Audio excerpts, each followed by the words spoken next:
בשם השם נעשה ונצליח, שיעור תורה, ברוכים הבאים. We're back here, Baruch Hashem, doing the Stump the Rabbi series. We had an event yesterday, Baruch Hashem, for anyone that watched the video we posted this morning as a part of the event, Baruch Hashem. And Baruch Hashem, we had the merit to have Rabbi Yaron Reuven, Shichyeh, with us, and one of the most amazing people I've ever met. Also, not surprisingly, but amazingly, one of the descendants of both the Ben Ish Chai and Arav Kaduri, Aleim Shalom. And if you see the picture we have in our house of the Ben Ish Chai, and you look at Rav Zev, it's exactly the same thing. So the only difference is the length of the beard. But Baruch Hashem, always great to see him, always great to see good people. Got to see some faces I haven't seen in a while, Baruch Hashem. So with that being said, we have our shiur. The shiur tonight is going to be a different type of shiur, a very controversial shiur. Not that controversy is something that we're new to, but the whole point of the shiur is going to be to stimulate your mind and make us realize that without Da'at Torah, we simply know nothing. Because our mind naturally steers the wrong direction. And not everybody has Da'at Torah, even if they know a lot of Torah. And today's shiur will be one of those proofs. Tonight's shiur will be for a refuah shlema for Rabbanit Levana bat Sarah, Rav Ephraim ben Shulamit, Rabbanit Sarah bat Anat, Avi Mori David ben Esriya, Imi Morati Doris bat Jora, Orit bat Ilana, Sarah bat Sausan. Also for a Atzlacha Rabba for Marsha bat Julie, Ayla bat Marsha, Samuel ben Marsha, Cephas ben Marsha, Alexander ben Marsha, and Louis ben Marsha. Shaul ben Farzane, Yitro ben Avraham, Oshri ben Doris, Gabi ben Doris, Elad ben Doris, David ben Esriya, Amir ben Shahin, and all of Am Yisrael, B'ezrat Hashem, will have a Atzlacha Rabbah, and all the righteous Noahites will have an Atzlacha Rabbah in everything that they do, especially in their Avodat Hashem. Brief update on some of the things that are going on. We have, Baruch Hashem, lots and lots of boxes. If you're seeing boxes in the background and packaging stuff, that's because, Baruch Hashem, the Kiruv store is pumping out boxes like it's free. and that's the inside joke in our house, that there's so many boxes, it's like it's free, when obviously it is free. And Baruch Hashem, it's free. So if you haven't ordered some copies of my notebook, or some of the CDs, or some of the other things, go to the Kiruv store, kiruvstore.org. Get some stuff to give out in your community. We've run out of some of the products we have. B'ezrat Hashem, we'll get more soon. My personal book, we only have a few copies left. Maybe 100 or less copies left. So that's almost done. Just letting you guys know, if the Facebook goes down again, I'm not going to. If the Facebook goes down again, I'm not going to redo it again, because then I'll be in the middle of the lecture. So if you want to see the lecture live, you'll have to download the app, or go to bh.live, and you'll be able to watch the lecture live. The reason why I did the whole Facebook Live again now is because we haven't officially started the lecture, so I'm not in the middle of an idea. But to do this whole thing I just did, it took 5 minutes, while I'm in the middle of speaking, is not going to happen. B'ezrat Hashem. Okay, so like I said, the Kiruv store, Baruch Hashem, is going good. We have, B'ezrat Hashem, good news coming next week. We're getting our orders of Rabbi Ephraim's new book. Some of you guys that have reserved your copies, B'ezrat Hashem, will get them over the next couple of weeks or sooner. So that's one. We have actually a couple of new products that will be added to the store next week. That's one. Second thing, this whole disaster with the Ephraim Goldberg evil empire is continuing. We're fighting tooth and nail. We're trying to do whatever we can. A little bit of a different strategy than we used in the past. We learned from our experience. And tomorrow night we're going to be on a B'ezrat Hashem is stay tuned, but it's almost definite that we'll be on a radio show tomorrow night, and B'ezrat Hashem you'll be able to tune in live. When I get the information, I'll send it out. You'll have it.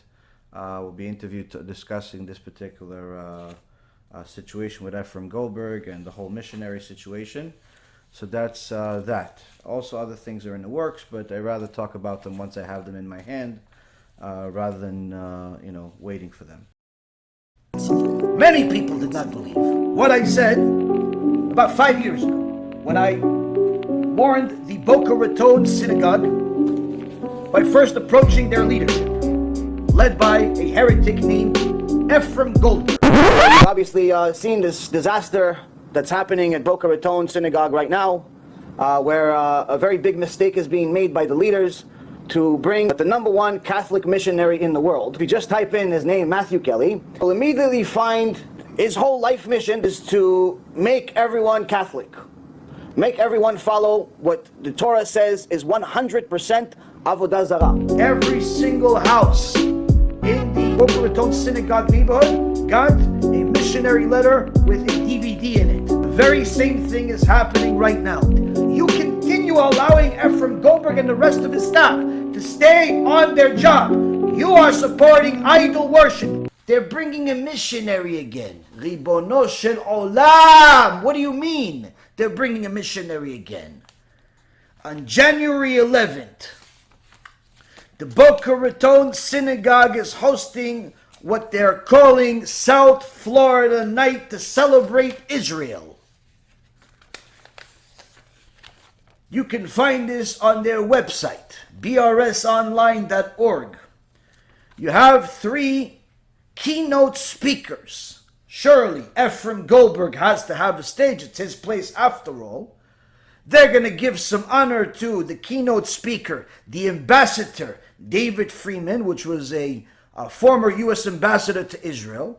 So far, not necessarily a problem. I wouldn't necessarily highlight a ambassador in my shul, but you want to do it by all means. We don't have a problem so far. Where do we have a problem? When the other keynote speaker, when the other partner in the whole event is a person that lives in my backyard here. Person by the name of Pastor Mario Bramnick, President, Latino Coalition to Israel. Pastor Mario Bramnick, for all intents and purposes, seems like a very nice guy. He probably is a nice guy. But unfortunately, to him and to us, his beliefs and his life's work is problematic according to our Torah. I'm not saying it in a nice way. Why? Mario Bramnick, he is the president of the Hispanic Israel Leadership Coalition. He was a speaker for the Israeli American Council. He's very politically connected. He does a lot of work to connect himself to the land of Israel. But aside from that, his main gig is that he's a pastor. And Pastor Bramnick has a church. And this church is called New Wine Ministries. And New Wine Ministries does not confuse anybody by making them think that they are your simple Catholic church. Rather, no. They say on their own website, in the welcome page, we are a church with a divine design to advance the kingdom of God in our neighborhood, our county, our nation, and the nation of Israel. We are a church with a passion to evangelize, train, and equip believers to attain their purposes and call of God in their lives. Pastor Bramnick is a missionary, a very ambitious missionary that has his primary focus on the Jewish people, just like their other evangelical Christians have. One of their main core beliefs is to evangelize the Jewish people to believe in Jesus. This is the reason why their promotion, their events, their teachings have become much more similar, or at least in looks, to Judaism than they were in the previous generation. Perhaps one example on Pastor Bramnick's website is that he's about to have a Hanukkah Christmas celebration. Now, if you ask his great-grandfather, did his church celebrate a Hanukkah Christmas celebration? I assure you, the answer would be no. If you look up the Christian books from 2, 3, 4, 5, 600 years ago, and you ask any of the pastors and the priests and the popes and whoever else, did you have a Hanukkah Christmas event? It's like, what do you mean? Like a Hanukkah event to kill Jews? That's what you're calling Hanukkah, like a joke? No, like a Hanukkah, like you're celebrating Hanukkah, but also Christmas, like the unification of the Jews and the Christians. They'll look at you like, what do you mean? Why? Why would there be a unification of the Jews and the Christians? This is a relatively new invention. Now you would think, oh, this is very nice. Unity between the Christians and the Jews should be good. We live in America, after all. We live in England. We live in Australia. We live in mostly we live in foreign lands. Shouldn't there be some type of friendship? Sure, friendship, yes. Unity, no. Now, Pastor Bramnick, for his beliefs, he's doing good. In fact, I would love to have Pastor Bramnick on our team. Because if we can find rabbis that believe in the one and only God and the one and only Torah and forsake the New Testament, the Quran, and all of the other teachings, if I could have people as passionate as Pastor Bramnick, I bet you within a few years Mashiach's coming. Why? Because passion like this, dedication like this is very hard to find. But what do we have? We have Ephraim Goldberg that brings the spiritual enemies into our own backyards. People that their job is to convert our people to their beliefs. That's who we have on our team, so-called team. Now, Pastor Bramnick is doing good for him, bad for us though. The problem is, Rabotai Karim, is that the idolatrous nations are preaching their false beliefs as if they're true. While many of the rabbis that have the truth are preaching it like it's false, because they're either scared to tell the truth, or they're simply so confused by money they forgot what the truth even looks like. We have a church, I pastor a church in the Broward County, Fort Lauderdale area. And years ago, we would always have a night to honor Israel or, some special event. And maybe 7 years ago, we partnered with the Jewish Federation locally to do a joint Christian-Jewish event combating anti-Semitism. And that was really the start of our journey. I invited then Deputy Foreign Minister Danny Ayalon, Robert Stearns, our Congress people. We had pastors, rabbis. Our first event, I think we had about 2,000 people at a university assembly, and it was amazing. And it was from there that we had a major event, and then the next day we had a pastor-rabbi symposium of about 100 pastors and rabbis. We, from there, I felt was birthed several initiatives that then went literally global since then. We started with South Florida because we have a lot of Christians, Hispanics, and Jewish people. And my main thing is just let's bring everybody together and let's work together.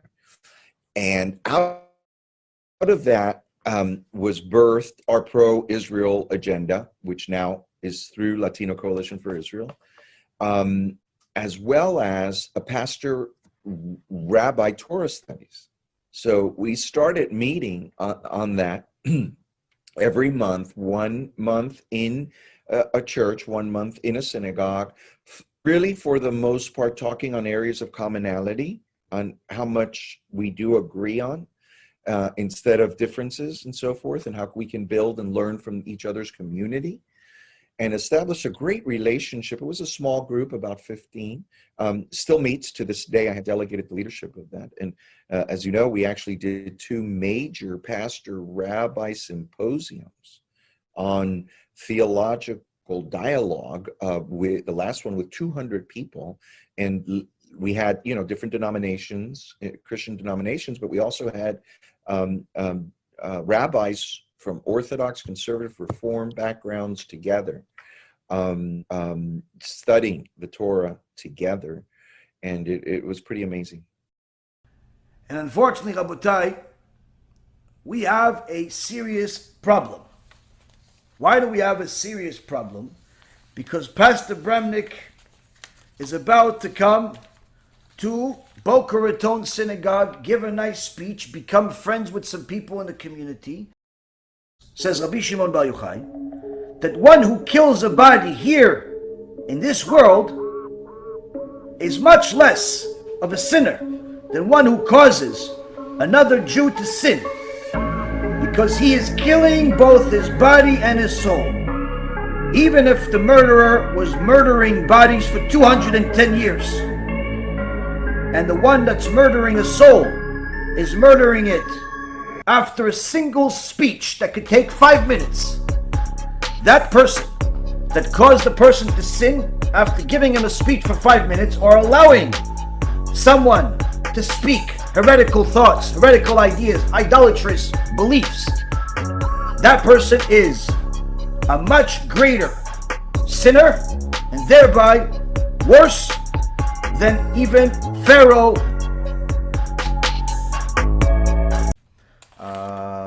What else? Lastly, we have a couple of days left to the cyclical year according to the Gregorian calendar for people that use their donations not only for merits and mitzvot, but also for tax purposes. This is the time where to donate. But we also have a very big campaign that we're trying to make it big. Unfortunately, a few people have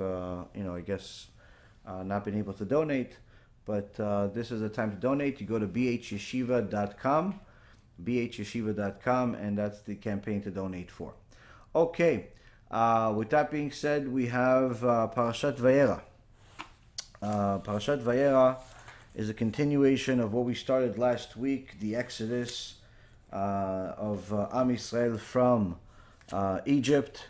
Of course, Moshe Rabbeinu is someone that we can talk about from the beginning of the world to the end and still not have enough to say about him. He's just an extraordinary person that we really don't have a concept of who Moshe Rabbeinu was. Needless to say, we don't have any concept of who our sages were. But for whatever reason or another, it's a view today that people that perhaps know how to speak, maybe even mention a few sources from time to time, give some good stories, automatically are compared to some of the greatest sages that we've had, either in this generation or previous generation, people that have never even completed the Shas or the Rambam or really anything of significance, could easily find themselves debating the early sages, and quoting things and misquoting things in the name of the Rambam and the Ramban and the Baalei Tosfot and Rashi, and simply just doubting the sages or comparing the sages to themselves. And really, one of the things we're going to learn today, B'ezrat Hashem, is how the ideal position for a person to be mentally is to understand that in comparison to Gdolei Ador, whether those Gdolei Ador are the current ones that we have in the world, or of the previous generation, needless to say, of 500 years ago, and 1,000 years ago, and 2,000 years ago, or, we talk about our forefathers. Regardless of where you go, even if you're talking about the Gdolei Ador of today, the ideal position for a person to be in as far as mentally is to understand that they are a nothing. They are nothing. They don't know anything in comparison to them, even if you know a lot. Even if you know a lot, in comparison to the sages, we know nothing. And the reason why is because they think differently. And today, B'ezrat Hashem, we'll try to show an example of that in a real life situation that's happening in the world today. The whole parasha about Chaim Walder and the accusations, the judgment, the suicide that followed, and of course the conclusions that so many have been in a hurry to discuss. And we'll see that if we look at things based on the Da'at Torah, based on the opinion of the Torah, they're not quite so conclusive. In fact, you may be surprised that the overwhelming majority of the public opinions that have been discussed about this case are outright wrong, according to the Torah. Even if they've come from good people, smart people, people that know a lot of Torah, that have been learning Torah for a long time, and you'll see that according to the actual Torah itself, and they're wrong, simply wrong. And it's again, it's not necessarily an insult on anybody. This is how the Torah works.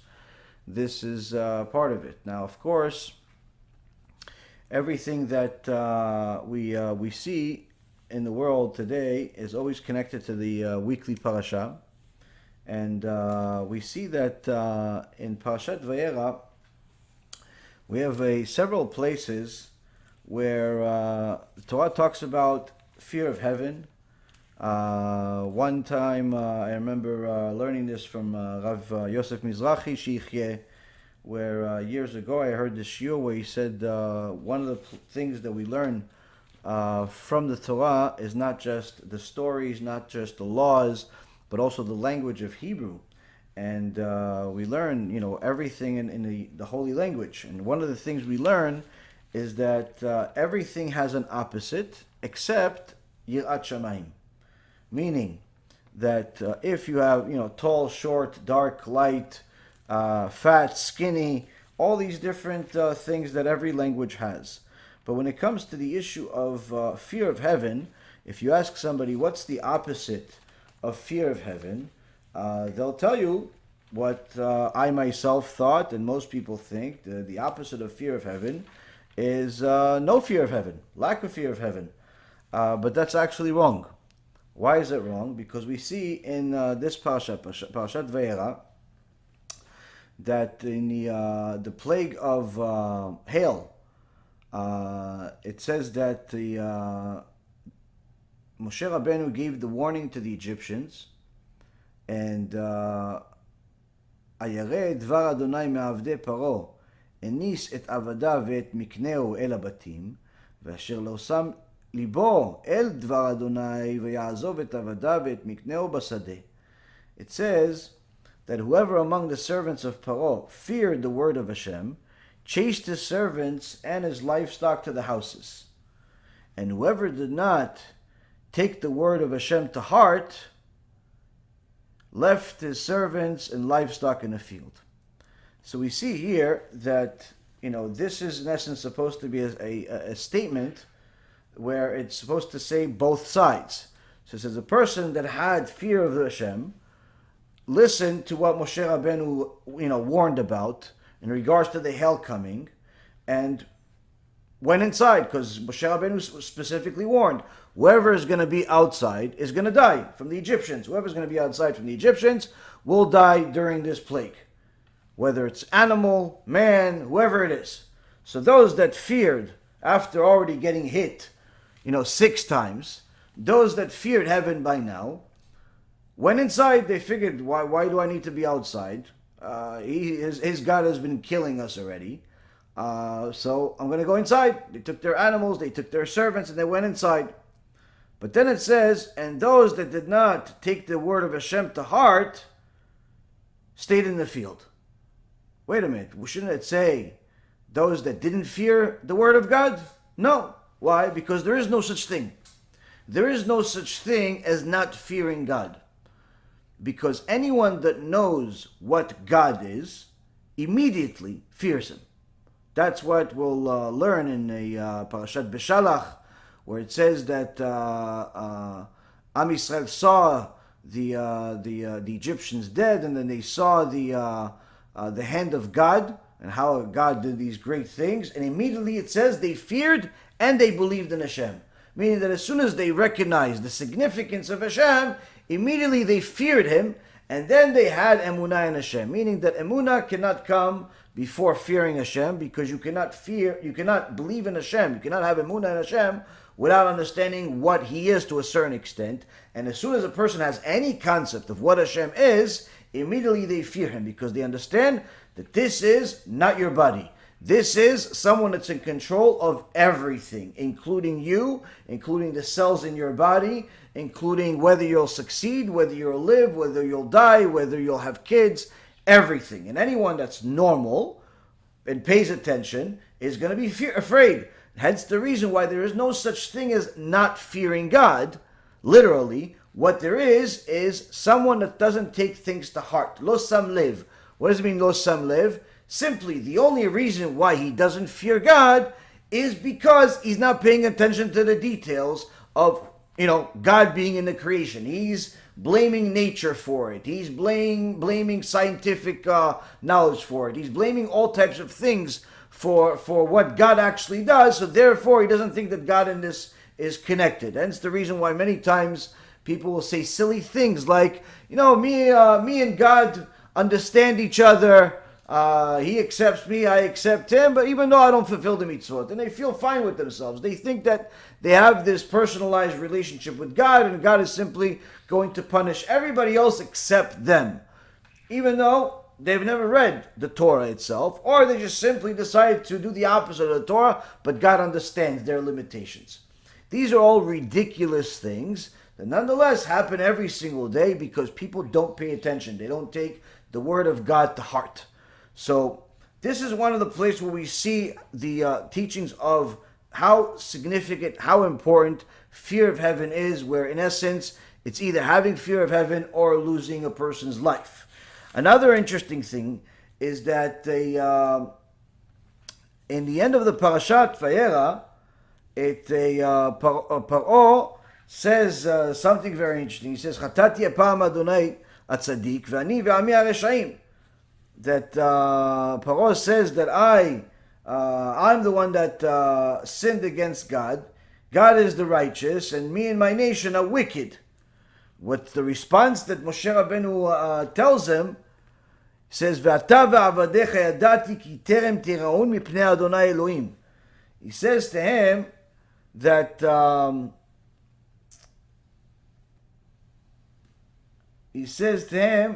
and as for you and your servants, I know that you're not yet afraid of Hashem our God.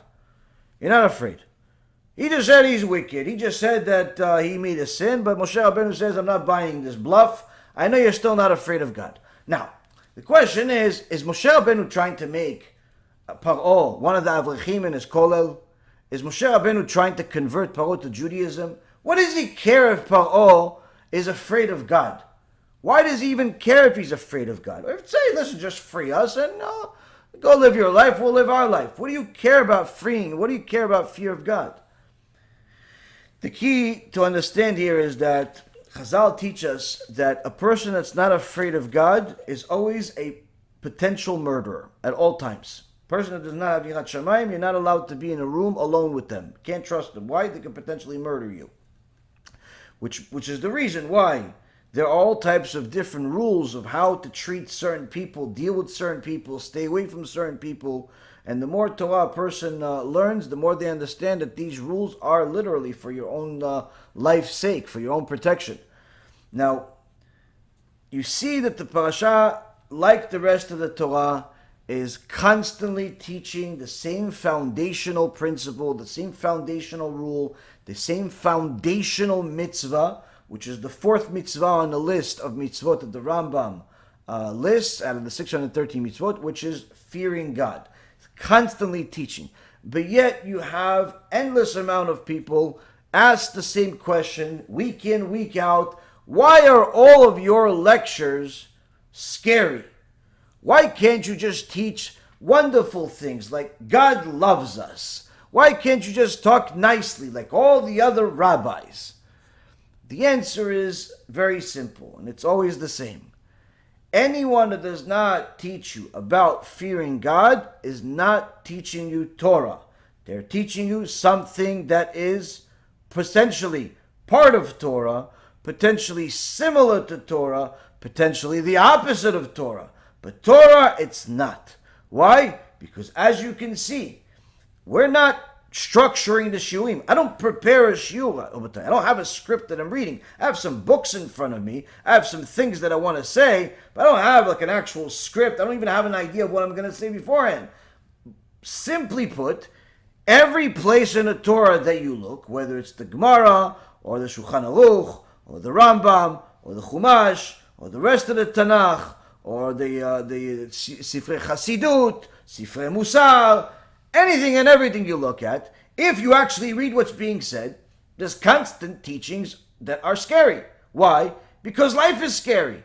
In fact, even without the Torah, anyone that has eyes, ears, and is simply a person that operates in the world realizes that life is scary. Reality is scary. But the good news is that once you learn about what to be scared of, then you know what not to do.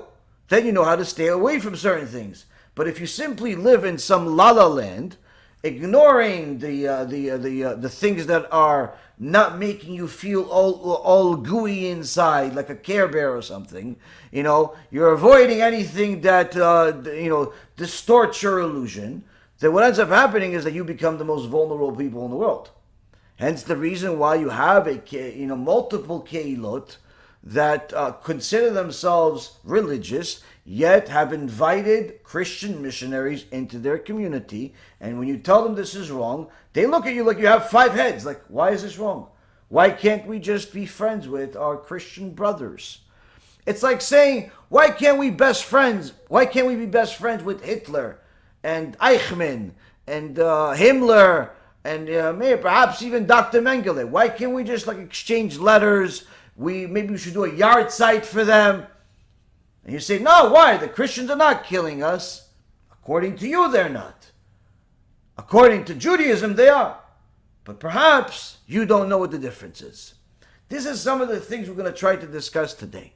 Why? Because if we are going to continue operating in the world without Da'at Torah, without the opinion of a Torah, we're not really going to get very far, Rabotai. We're only going to get to a horrible place, unfortunately. The Holocaust, the Spanish Inquisition, the pogroms, the destruction of the first and second Bet HaMikdash, the constant disasters that have happened to our nation didn't happen to our nation because we were doing so great and serving HaShem so wonderfully that He just wanted to give us, a massacre. Every single time we went against God as a people, it eventually culminated with a tragedy, a very, very big one. No nation in history has suffered as much as the Jewish people. Other nations that have suffered typically have been eliminated from the world. No nation has suffered as much as the Jewish people, and the Torah promises that that's what we'll be. If we follow the Torah, we will prosper, we will have great things. But if we don't, we will have disasters unlike any other nation. And this is literally a promise in the Torah.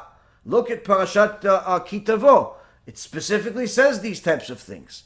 So the point being is that if we do not go to Da'at Torah, we don't go to the opinion of a Torah, we're not really going to get very far. Now, sometimes people think they do have da'at Torah, but their da'at Torah happens to always be similar to their da'at self, their own personal opinion and their own personal preference. So how do you know whether something is da'at Torah or not? First and foremost, that someone that really has da'at Torah actually said it. And second, and agrees with the halacha, agrees with everything. And second of all, is that even the learning, the teaching, the understanding of it is full of Yirat Shamayim. If it does not have Yirat Shamayim, if it does not have fear of heaven connected to it, there's something wrong. There's something wrong. Why? Because the foundation of the Torah is fear of heaven.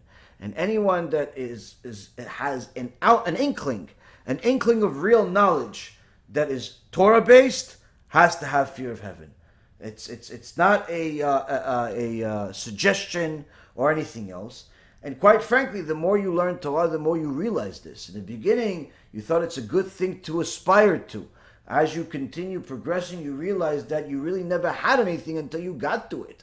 And even when you think you got to it, you're not really sure you really got to it, because a week later, a month later, a year later, 2 years later, 3 years later, so much has changed that you realize that when you thought you got to it, you really actually had nothing. Because there's so much more to fear than you realized, a few years ago when you thought you got to it. And the more a person knows Torah, the more they know how much they have to fear in this world. But unfortunately, Rabotai, in the world today, there is a lacking in a lot of different places. Our job is to try to bring light to certain issues. Whether those issues are going to tickle your fancy or not doesn't really make much of a difference. Whether it makes us more popular or not doesn't make much of a difference. Like someone made a comment or sent a message saying, do you know how much more popular you would be if you did not go and bash other rabbis? This is an interesting comment, because it assumes that I actually want more fans. It assumes that I want more likes. It assumes that I want to be liked. It assumes that I need to be liked. What I need is to learn Torah, and do my best to share it. Those that want to learn with me, Bruchim Habayim, you too will be blessed, like the countless people that have been blessed as a result of learning the Torah. It has nothing to do with me. Anybody can do this job. Just simply dedicate your whole life to it. Pretty much take every single thing that of this world and throw it in the garbage, and dedicate your life to helping people and learning Torah. You want to do it, you can do it. It's really not something that's impossible. It's just that not everybody's willing to do it, because most people are addicted to things that, Baruch Hashem, I'm not. But it's not something that you can't do or anybody can't do. Everybody can do this. It's just that most people are living a life that is a little bit more, self-centered. Let's just say that. So the key is to understand is that we're not looking for more students. We're not looking for more fans. We're not looking for more likes. We're looking to learn Torah, to share Torah, and Be'ezrat Hashem, as a result of those things, Hashem will send us an endless amount of people that have similar desires. And those people will benefit as a result of it. Simple. And of course, we benefit as a result of doing Kiruv and the Olam Haba and everything else, and even this world. But the point being is that we're never going to do a lecture just because it's going to get people to like us. This is the world of Ephraim. This is the world of Manis. This is the world of all of the other Reshaim. Where they go, astray in their Torah career, if you want to call it that, is when they start looking for popularity. That's when you see them starting to go off where the original good direction they were on. You start seeing them go off the direction. And I could name a million different things that I've seen in my life, both in the business world and unfortunately in the Torah world, of how people that started off good, went in the wrong direction at some point. Why? They were looking for likes. They were looking for popularity. And unfortunately, anytime somebody follows that type of path, they're doomed. They're simply doomed. So Baruch Hashem, what we're looking for is to hopefully one day learn some Torah. Hopefully one day we'll know some Torah. That's it. That's all we want in life. And Bezat Hashem, if people want to do it with us, ben chavod. Now, of course, part of learning Torah, part of teaching Torah is defending the Torah. It makes no sense to learn Torah and just keep it for yourself. It makes no sense to love the Torah and let it be desecrated out in the open by wicked people. So, of course, part of it is the wars. That's why the Torah itself is called the Book of Wars. It's a pasuk in the Torah. It's a book of wars. So part of the Torah is fighting for the sake of the Torah. Not because God needs you to fight for Him, but rather because God wants you to fight for Him. Why does He want you to fight for Him? Because it shows you love. It shows love. Simple. Your wife doesn't want you to go fight another guy that embarrassed her in public. She doesn't, it's just not like she needs you to go do it. But if you did it, she wouldn't necessarily go against it. Why? Because it shows that you care for her. A relationship that does not have some form of jealousy in it is a dead relationship. That's what the Gemara says. There has to be some jealousy in a relationship, both from the wife's side and the husband's side. So when we look at Torah in the right way, we realize that there is no other choice. This is what it is. And when we see that the Torah constantly talks about fear of heaven, punishment, this, that, the other, constantly talking about all these different things, and then you see that you're almost alone in the world because very few speakers speak this way. And it makes it seem as if you're the crazy one, but then again, you ask big Talmidei Chachamim, you ask Dayanim, you ask Gdolei Ador, you read their books, you read the Psak Halacha, and you see, it's either everybody that's ever been a righteous person is a crazy person, or, unfortunately, the opposite. The opposite. So, this, Rabotai, is one of the beautiful things about Torah, is that we have a documented lineage, documented teachings unlike any other nation, to such an extent that anything you want, any question you can possibly have, there is a place in the Torah that discusses it in detail. And if a person really toils, they'll find the answers. Unfortunately, most people are used to just simply their level of toil is sending a text message and saying, can you show me the source for XYZ? As if they're going to go look up that source even if you give it to them. The reality is someone that's truly looking for an answer knows that the last thing you want to do is go ask somebody for a source for it. The first thing you want to do is go try to look for it yourself. Why? Because on the path of looking for it, you'll find a bunch of other treasures. Anyway, Rabotai, we have a connection in the parasha of the teachings of Yirat Shamayim. Teaching of Yirat Shamayim, constant mention of Yirat Shamayim. Now, why is the parasha that talks about Yirat Shamayim, about fear of heaven, connected to the whole issue of the Chaim Walder debacle? Because this is what's going to decipher whether you accept everything that I'm about to tell you or not. If you have fear of heaven, you will not have any questions at the end of this shiur. Even if you heard the exact opposite of what I just said, you will not have any questions of what's the right opinion. If you do not have fear of heaven, then Bezat Hashem, you could send us your name and we'll pray for you, maybe it's for refuah shlema, because there's something wrong with you. Because it's clear as day. It's clear as day that this is what the Torah is teaching us. Now, the whole issue that has happened, has transpired, and we're not going to go into all the details. There's just I'm sure everybody has heard of this, but I'll give you brief details. Chaim Walder was a extraordinarily successful author of children's books, wrote something like 80 books or more, and pretty much the top in the market, he was extremely well known, extremely well liked, extremely well publicized.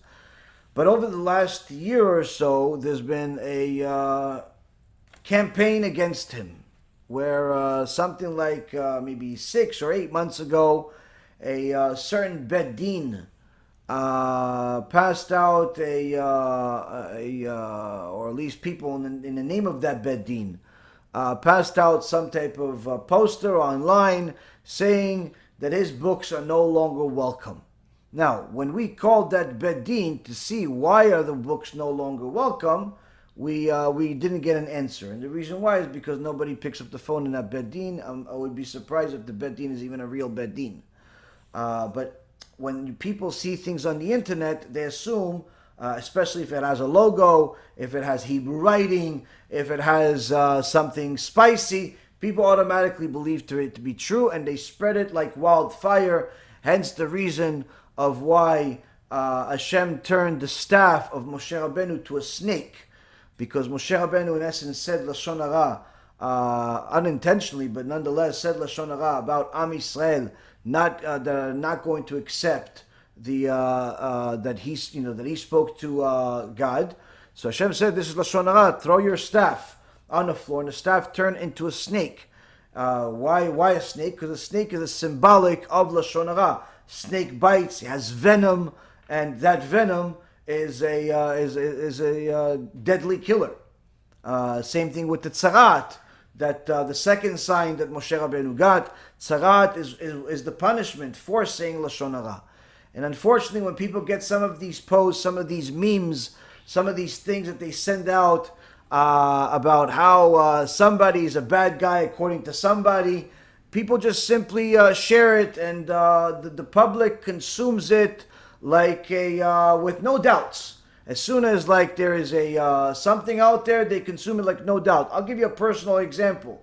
There was a list of I think 10 or 15 heretical rabbis that was published a couple of years ago, and from time to time it was updated, added, different names were added to it. Now I've spoken about some of those, probably half of those rabbis on that list. But I never put together that list. I never wrote that list. I don't have a list. I know who's bad that I've spoken against. I know who's not. I'm not delirious. I have lectures. I'm a public figure, and I speak about these things publicly on a regular basis. But for whatever reason or another, people assume that I put together the list. Like I said, I have nothing to do in my life, and I put together lists. And in fact, what the truth is that when the list came out, the few people that I know that were sharing this list, I told them a million times not to publish the list. Why? It provides nothing other than tension, other than cause of fighting. It doesn't do anything good. There is no mitzvah of publishing that list. But of course, some people will listen, some people will simply ignore. They'll say, Rabbi is weak, Rabbi is old, Rabbi is losing his mind. I need to warn the public. Everybody wants to be the big chassid all of a sudden, and they publish the list of bad rabbis, as if that's going to create any good in the world. And best yet, they update it from time to time. Now, again, I don't really care enough about it to do anything, but the point being is that everyone assumed this is my list. Why? Because I've spoken about half of those rabbis that are there, they're heretics and so on. So people assume, and they assume that even the ones I didn't speak about, I also this, and even the ones that people add from time to time that I don't even know who they are, that's also me. And people just assume that if they see it on the internet, it must be true. So needless to say, when a poster came out a year ago or so about Chaim Walder and his books not being accepted in a certain community in Eretz Yisrael, automatically I got a bunch of, at least a half a dozen or more messages from people saying, look, we have to warn the public. Rabbi, this is your job. Oh, thank you very much for telling me my job. I really appreciate it. Who are you again? Bunch of strangers tell me about my job and how I'm responsible to be the police officer for the world of rabbis, and I have to warn the public. Ludicrous situations literally happen here on a regular basis. But nonetheless, we looked into it. We made a phone call. We found out the Beit Din doesn't even exist, or simply is not really operational. But the post was very operational. In fact, if there was a real Beit Din with that behind that poster, that Beit Din would probably become very successful. How popular it become. People would use it just because of that stupid poster. But nonetheless, this was the first sign we got from this whole parasha about Chaim Walder. Then, of course, something came out a couple of months ago in the most, how could I say this, the most liberal, anti-Torah, anti-Semitic newspaper on planet Earth named Haaretz. It might as well be called Mein Kampf. Mein Kampf for Jews that hate themselves. And Haaretz publicized a story about how Chaim Walder did all types of heinous crimes, pedophilia, rape, adultery, all types, like literally, like the guy apparently, according to the article, is, and it just got worse as the articles kept being publicized. I didn't follow most of them, just I saw a couple here and there people would send me that I can't avoid, and just to see what's going on. And literally, they simply turned this person that has written over 80 children's books into Esav's older brother. Like Amalek, I think, was like more comparable. Some unbelievable. I mean, I don't know how a person can make that many crimes in a lifetime, but apparently Chaim Walder did. Now again, I'm not defending Chaim Walder. I'm not going against Chaim Walder at this point. What I'm telling you is what happened in the media. Now, of course, they had a rabbi behind this, a rabbi that's relatively well known because of his father, and they who said, yeah, he did this. We have a testimony from victims. We have testimony from victims for and that's what they said. Okay, now this already sounded strange. Why? Because that's not really how the world of Torah works. Like if there's an issue, whether it's pedophilia or it's rape or it's adultery or any of these things, it goes to a bet din. It doesn't just go to the media. But that's something we're going to get to in a moment. Never hiding it. You're supposed to go to a bet din though. You're not supposed to go to the media first. Like why are you going to the media first? It was already strange from day one. Then shortly later when questions started coming up from different rabbis, the very same Rabbi Eliyahu said, it's we've already known about this issue for years. So then you ask a new question. Wait a minute. If you know that this Chaim Walder that's writing books for children is also murdering every single one of them, both according to the Torah and according to pretty much reality, then why are you waiting for years? So the whole thing sounded strange from day one for anyone that read it. Now, if that wasn't enough, I mentioned to you guys in the shiur, for whoever watches them on a regular basis, that a couple of book outlets publicized they're no longer going to carry the Chaim Walder books. They simply decided to ban him. Now, if you are operating based on the laws of the land, the logic of society, nothing seems array. Nothing seems bad. In fact, people applaud those bookstores, those publications, the rabbi that was in the secular newspaper for spreading the word. This sounds like wow, finally Judaism is changing. They're not hiding stuff anymore, according to the liberal-minded. But if you're thinking about it in the opinion of the Torah, not only are you wrong, you've just committed a much worse crime than any of the crimes that he's being accused of. Why? Now, there was a lot of stories that spread, and one of the things that we were looking for, and Rabbi Ephraim worked on this extensively, is an authentic source. And every time you would get to a place, you'd see that this is just hearsay. No legitimate proof. Somebody said that they heard something, that they saw something. Recently, after the suicide, there was a recording. So the recording, according to the Torah, it's not a source. It's not a valid source. And we'll get to that in a moment. But society and most people today are already on the thank God he died camp. Already on the, poor victims, we should start a charity fund for them. Already on a good job for all the people that went against it. Everybody's already on that train and already asking the question, what do we do with the books? On one hand, he was a monster. On another hand, the books are pretty good. What should we do? Well, that's a halachic question, Rabbi. And I've gotten a half a dozen of those questions too. You know what the question is? How do you know he was a monster? Well, I saw it in the media. Where media? What do you mean you saw it in the media? You have a psak din? Yeah, no, the newspaper said that the Bet Din judged and ruled that he is a monster, that he's guilty. The Bet Din ruled that he's guilty? Well, do you know how a Bet Din works?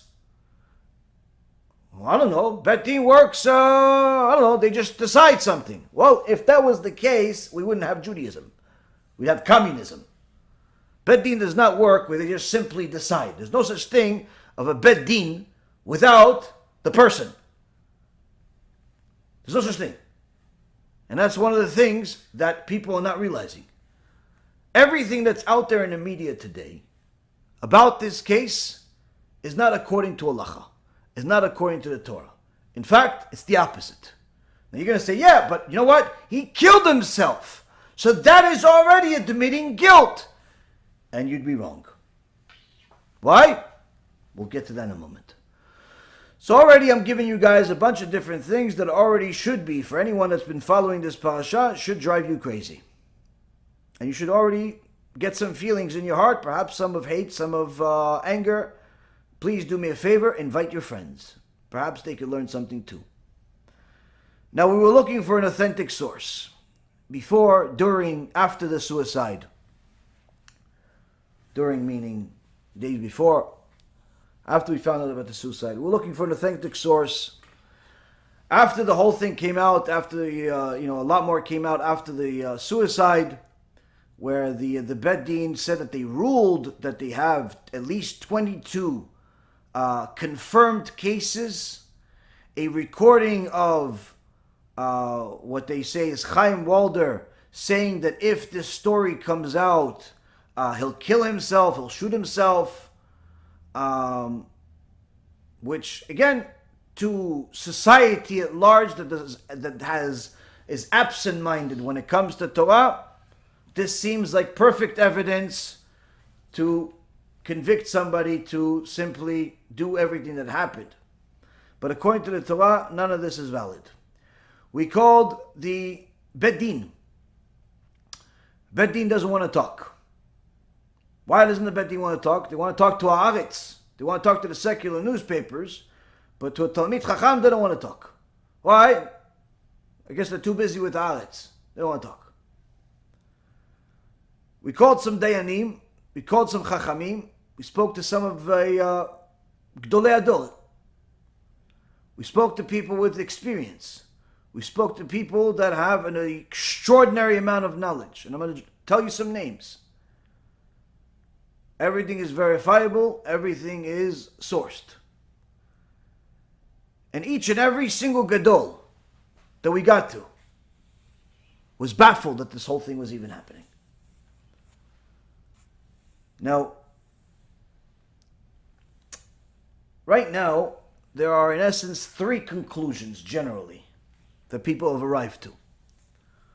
Conclusion number 1, that he was a criminal of the highest extent.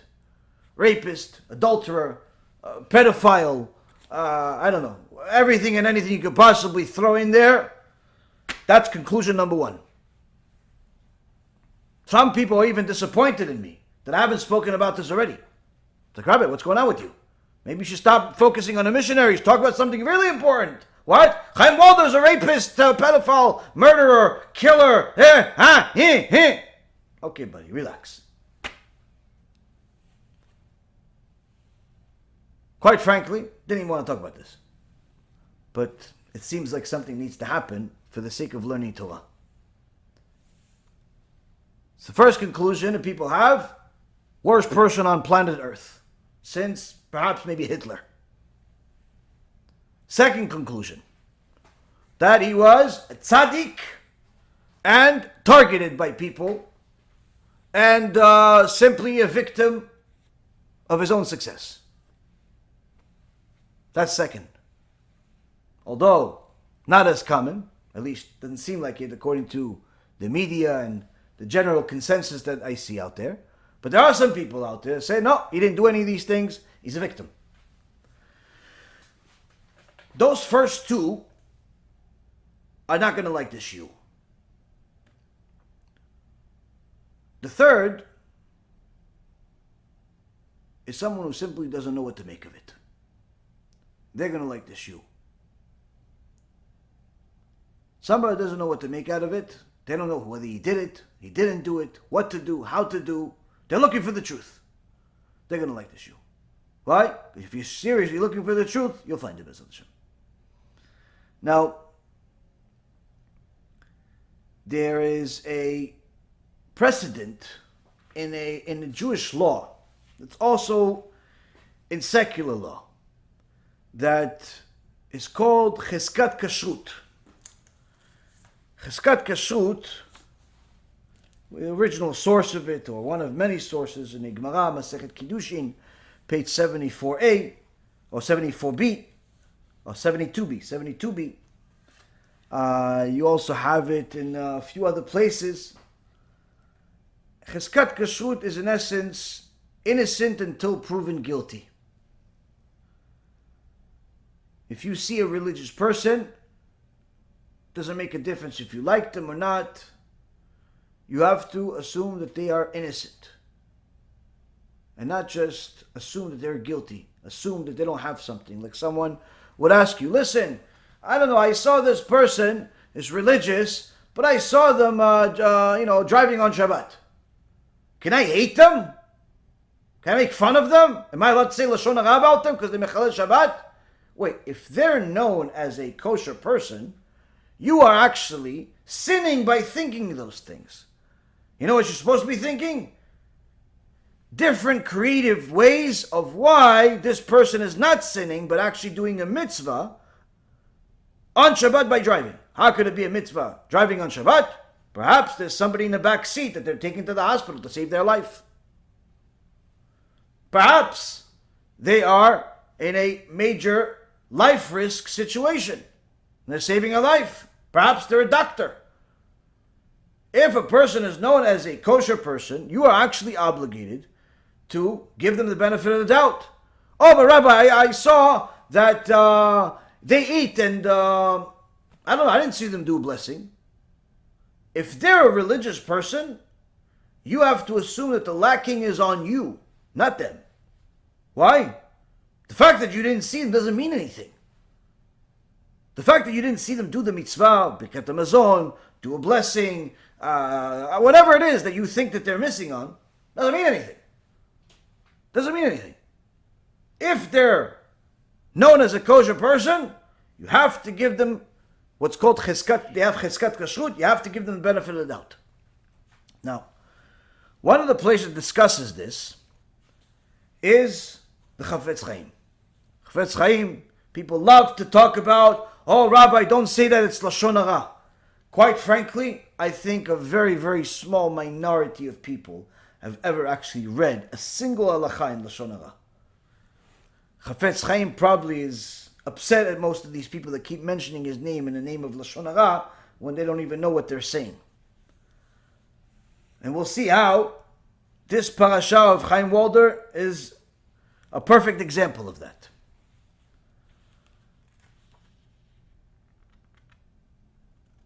Now in Klal 8, Seif Hey, the Chafetz Chaim says something that we've taught before, which is that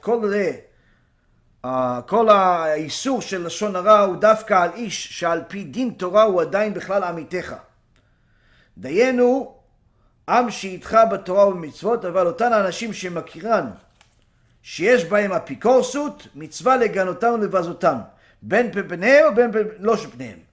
The entire prohibition of Lashon Hara applies specifically to victims who the Torah considers to be your brother, your fellow Jew, someone who observes Torah and mitzvot, but to those persons who are known as apostates, it's a mitzvah to degrade and humiliate them, either directly to them in their presence or not in their presence, for whatever sins they were seen committing or sins that were heard that they committed. So the whole issue of Lashon Hara is only referring to people that are frum. That's number one. Now, furthermore, in a same klal 8, סעיף ז', ודע עוד, דאם מוחזק בעיר לרשע, מפני שאר ענייני העבירות שמותר עבורם לגנותו, גם כן דינה אחי ואיזה הוא מוחזק, כל שהוסכם מפני אנשי העיר לרשע, עד שלא ייפול להם בו ספק, מחמת שמועות הרעות שיוצאות עליו, תמיד מענייני ניאוף וכיוצא בזה, דברים שנתפשט ידיעת איסורן בכל ישראל, אבל אם יצא עליו כל בעלמא בלבד, אסור לסמוך על זה, לגנותו, חס ושלום, ואפילו להחליט בלב אסור, וכמו שביארנו לעיל בכלל זין. ואף שהראיתי מאוד להעתיק דין הזה מפני בעלי הלשון, כשישמעו על אחד שמץ דבר מה, תכף יחזיקו את האיש ההוא למוחזק ברשע ויגנו אותו ויתלו את ההיתר בספר הזה. עם כל זה לא ישתמתיו, כשאמרם זיכרונם לברכה בבבא בתרא דף פ"ט על רבן יוחנן בן זכאי, אמרה במאי קרא אמרה כי ישרים דרכי אדוני וצדיקים ילכו בם ופושעים יכשלו בם. ספר הושע י"ד י'. Translation. Understand even more. If this person is established in a city as a rasha, as a wicked person, for a variety of other sins, for which it would be permitted to denigrate him, the law is also the same. Please see the necessarily relevant details as brought down in the Be'er Maim, his commentary here. Now, what's the definition of a established? Meaning that this person has to be known as an established in a city, or known as a wicked person. And the answer is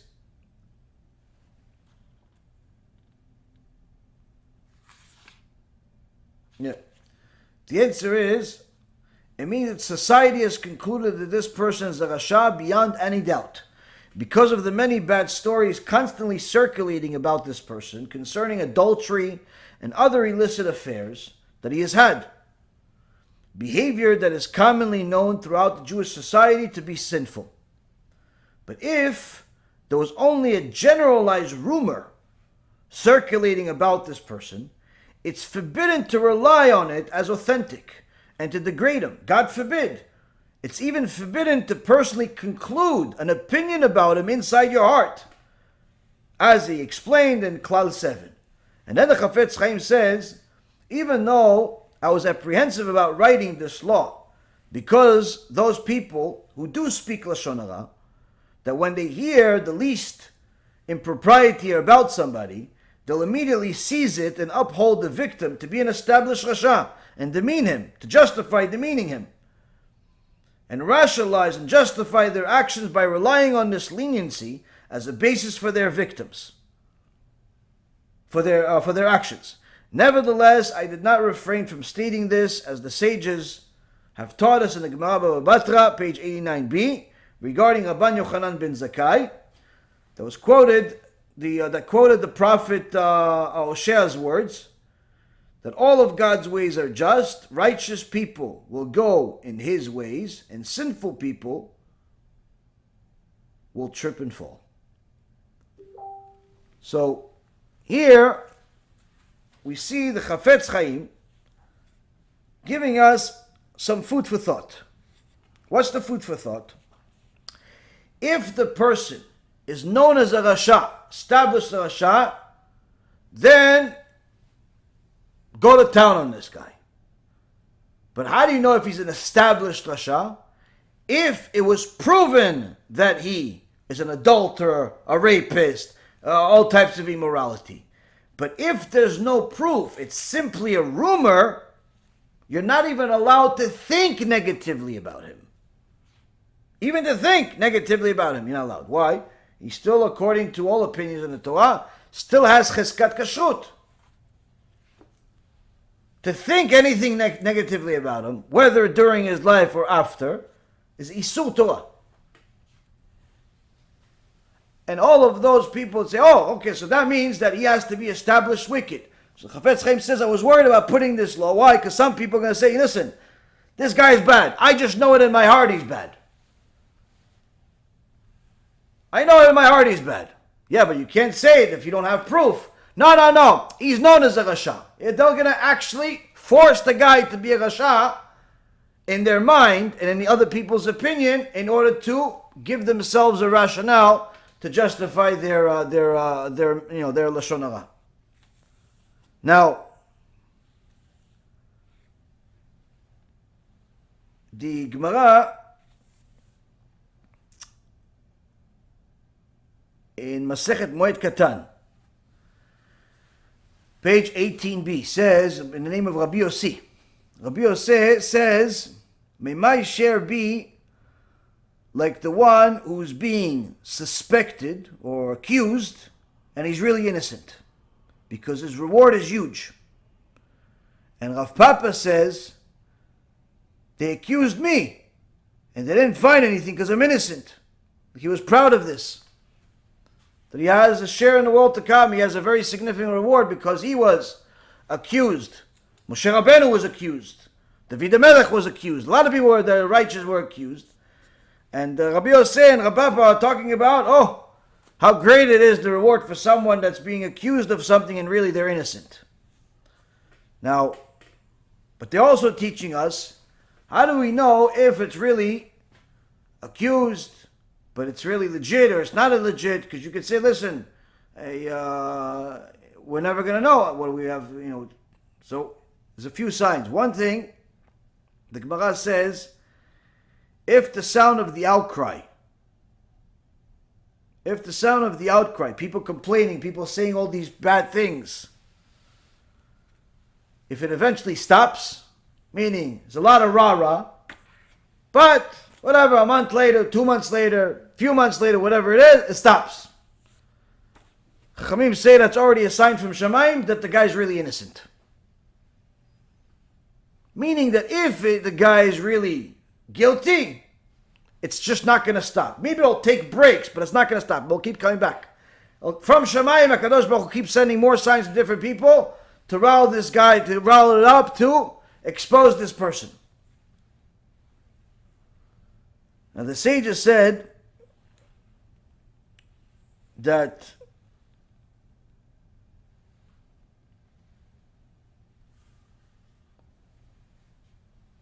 these rules of lashon hara, and whether it's the guy is innocent as a result of the outcry stopping or continuing, these specific rules are for people who don't have enemies.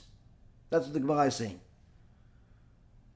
But with enemies, if people have enemies, then they are the ones that publicize this lashon hara about them. It's all coming from them. Meaning, there's a different set of rules for people that are in position of power, position of success. There's different rules for them. Why? Because they have enemies. Now you can say everybody has enemies. Yes, everybody has enemies, but people that are public figures, important people, successful people, every normal person will know and agree that they have a lot more enemies than your average person does. Now there's a responsa called Koach Shor by Rabbi Yitzchak Shor. And he says that a Rav, with a rabbinical position is certainly one who has haters. So anything that is said about this Rav or his wife or anything that's connected to him is typically made up by his enemies. And therefore, it's just hearsay. If it's just hearsay, it needs to be ignored. Meaning, you have a rabbi. That rabbi, he's either a rabbi of a community, rabbi of a city, rabbi of a country. He's a very big public figure, successful in one way, author, whatever it is, and has a pretty large circle of influence. And one day, somebody comes out and says, that rabbi is cheating on his wife. That rabbi, one of those. You know that rabbi, this. That rabbi is that. Oh, the guy, rabbi's wife and him, they're not really married. They just pretend. Like, Bill Clinton and his wife. Unless you have proof, forbidden to say such things, needless to say, but even more so, the mitzvah here is to ignore it, as if it was never said. If there's no evidence that proves it conclusively, ignored as if it's air. Why? Surely it came from his enemies. And that's a psak halacha. It's not a suggestion, guide for life.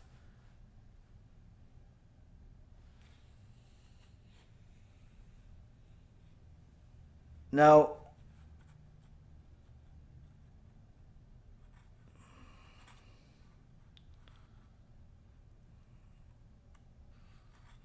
one of the dayanim that we spoke to about this issue, very extraordinary Talmid Chacham, at times speaks on behalf of the Hidabrut organization, the Rishon LeZion, Rabbi Yitzchak Yosef, Rabbi Reuven Zakaim, Sheikheh. It's one of the tzaddikim that gave me an askama for my sefer.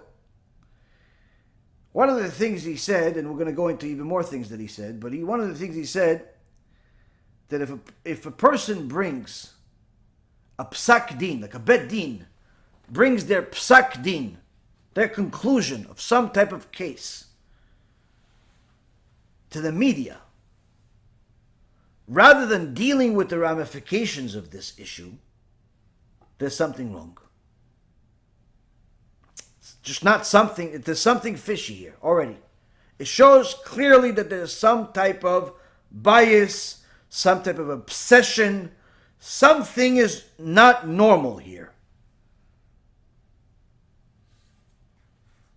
And clearly there is a problem with such a psak din.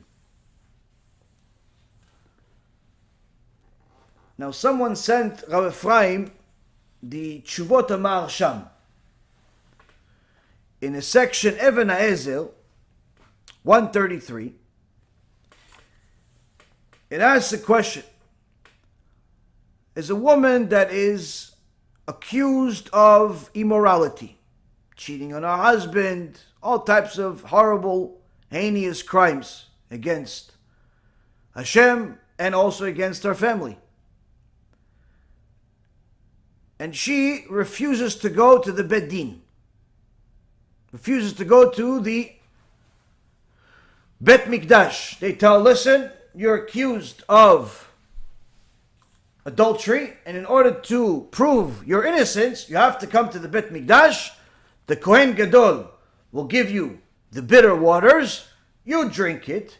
If you're innocent, you'll get blessings from the Kohen Gadol, that if you have ugly kids, your kids will be beautiful. If you have stupid kids, your kids will be smart. If you don't have kids, you'll have kids, and so on and so forth. You get the best blessing in the world. If you're guilty, then that water is going to make a miracle, a spectacle for the rest of us to watch. You're probably not going to enjoy it so much. What's going to happen? You're going to blow up. Poof. Not so much fun. Now, there's a whole process. If you read Gemara Masechet Sotah, it's a whole process, a very difficult process that takes place before they make her drink the water, because they really don't want her to drink the water if she's really guilty, because they don't want to kill her. They rather just say admit it, and then you can just go on your way. That's it. You'll be released from the ketubah and so on. But the point is that if you admit it versus getting caught, it's two different things. Just like if somebody stole, if they return the money before they got caught, they just have to return what they stole. But if they got caught, they have to return double. So the question that the Maharsham asks is that this woman is accused of all types of immorality, and she refuses to come to the Bet Din. Is her refusal considered as if she is admitting that she's guilty? And the Maharsham brings the Rambam. The Rambam in Ilchot Sotah, chapter 3 halacha, the second halacha, where he says that a woman says, I don't want to drink the bitter waters. And therefore, there's no way for you to know whether she is guilty or not 100%. So what does the Bet Din do? What does the Bet Mikdash do? She's released without Ketubah benefits. Where despite the fact that she never admitted to being impure, she never admitted to cheating, to doing the immoral crime, she still loses the Ketubah because she if she was pure, if she really didn't commit any crime, then she wouldn't fear drinking it. So clearly, she's not ready for this, and she's not rejecting it for nothing. But you can't say for sure that she sinned. But you can't say that she didn't sin. Meaning, you don't have 100%. Why? Because with the bitter waters of the Beit HaMikdash, there's no playing games here. This is guaranteed. So on one hand, you can't know for sure. On the other hand, you can't know for sure. So the question is, what do we learn from this? We're not going to the Beit HaMikdash to go drink bitter waters. What do we learn from this tshuva? Why would somebody send this tshuva to deal with the whole Chaim Walder case? He says, look at the end. The ending is, okay, this woman potentially cheated, potentially she didn't cheat. We don't really know 100%. But what we do know for sure, she refuses to drink the water. That's what we know for sure. She's not drinking the water for no reason, because she knows that she's losing. She's getting a divorce without getting a ketubah. She's back on the streets with nothing. So now it's not exactly a great condition. If she was really 100% innocent, she'd just drink the water. She wouldn't be afraid. So obviously there's something wrong here. Maybe this, maybe that. But we can't say 100% she sinned. Either way, what we do learn from this is something that's relevant to the Chaim Walder case. Would a normal person go to a Bet Din if the Bet Din has already decided that they're guilty before he even came there? Would he, if you had said, listen, we want you to come to court. Why? Because you're guilty of murder, rape, this, that, the other thing. But we need to stamp it on a piece of paper that you came in so we can complete the procedure. Would you go? No normal person would go. Why? You've already concluded I'm guilty. You didn't even ask me a question. You don't have any factual evidence. What do you have? A few people said something to you, or a lot of few people? That's how you concluded? Why would I go? You've already decided. That's in essence what Chaim Walder said. He wrote it in the letter that he's going to sue all these people in the Bet Din of Shamayim for all their false accusations. In essence, he felt that the reason why he rejected going to the Bet Din, that they asked him to come, is because they've already concluded that he was guilty before he came there. Now, is that enough to say, oh, he's innocent? No. Guilty? No. So where do we go to get that? Chachmei Israel. Chachmei Israel, we have to go to them. How do they think? Every single one of the sages we've spoken to, whether it's Rav Gidon ben Moshe, Rav Yitzchak Yosef, who spoke to Rav Reuven Zakaim, reading what Rav Gershon Ellenstein wrote, all of them said similar things.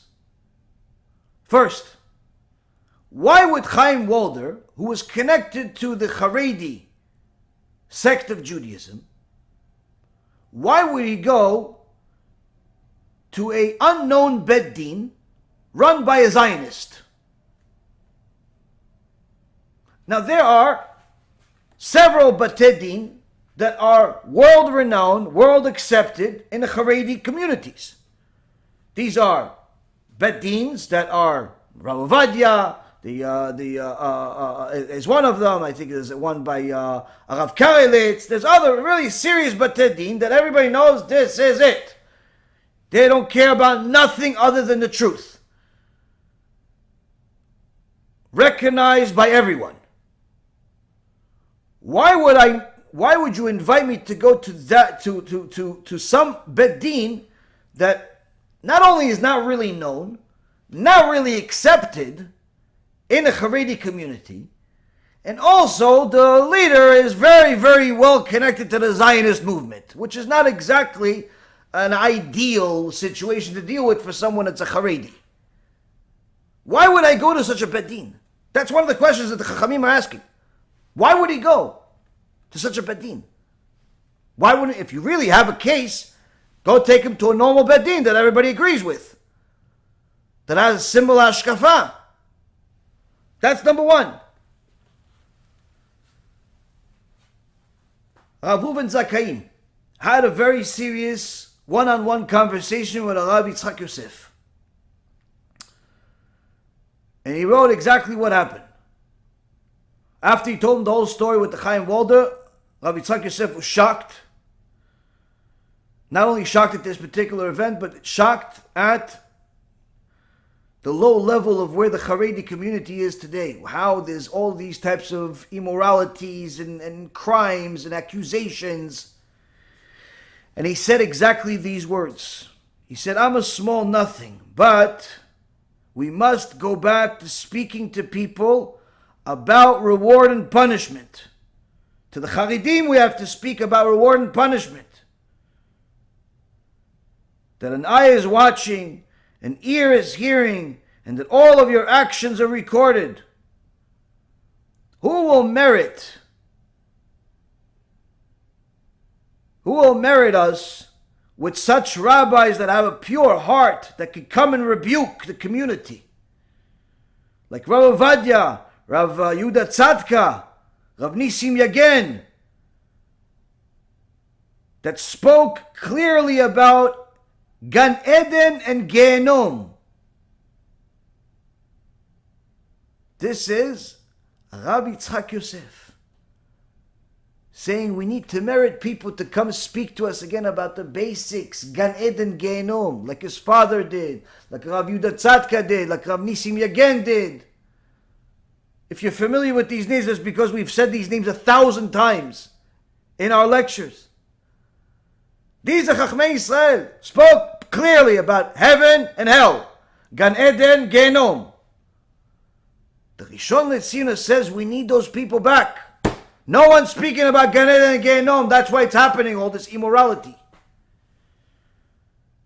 Secondly, he says, we must open a Bet Din that's certified and accepted by all of the main sects of the Haredi community. Not because each one has their own. So one Bet Din that everybody accepts.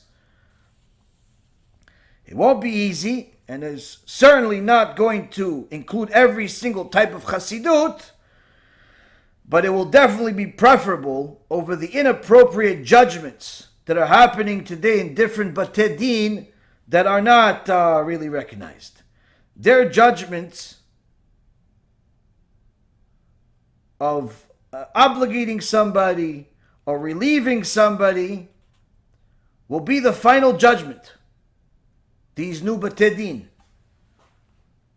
And from there, they can report these judgments to the authorities, to the police, and help institute the actual law. If somebody did a rape, if somebody a pedophile, all these different types of things, you have to work with the police. You can't just say, oh, listen, we're going to deal with this internally. No one's ever going to know about it. No, you have to deal with it. But he says, but at least now, if we have these types of Batei Din, at least the mainstream Haredim will have some peace of mind that they can rely on it. Surely it's going to have some naysayers that go against it, but mainstream Haredim, most Haredim are going to agree with it and have peace of mind as a result of such a thing. And this will also address the unavoidable immorality epidemic that we have in our communities that we cannot ignore. Pedophilia and the like, that is considered 100% murder, according to our Torah. And as a side note, much of the former yeshiva boys that end up going off the derech has to do with traumatizing experiences, such as these. There's proven statistics for this, says Rabbi Yitzchak Yosef. But even there are false accusations too. And this new types of Batei Din can lower this too. Not only the crime, but also the false accusations. People say, oh, this guy did this to me and he never touched you. He doesn't even know who you are. Not all of the accusations are true, which a lot of people assume. This case is one of those cases where everybody pretty much jumped on the bandwagon that he's guilty, he's the worst person on planet Earth. But we have to see, do we have acceptable evidence according to the Torah? Which we are almost there. We're almost there, we're going to get to that. But Rabbi Yitzchak Yosef, that's pleading for rabbis to come speak about Gan Eden and Gehenom, says if somebody can speak about Gan Eden and Gehenom clearly, I'll put him on the levied with me. He has a station every Motzei Shabbat, he speaks. It's all over the world, just like his father did. So if somebody can speak about Gan Eden and Gehenom, I'll put him on the levied with me. That's how terrible the situation is in the world today, Rabotai. He says,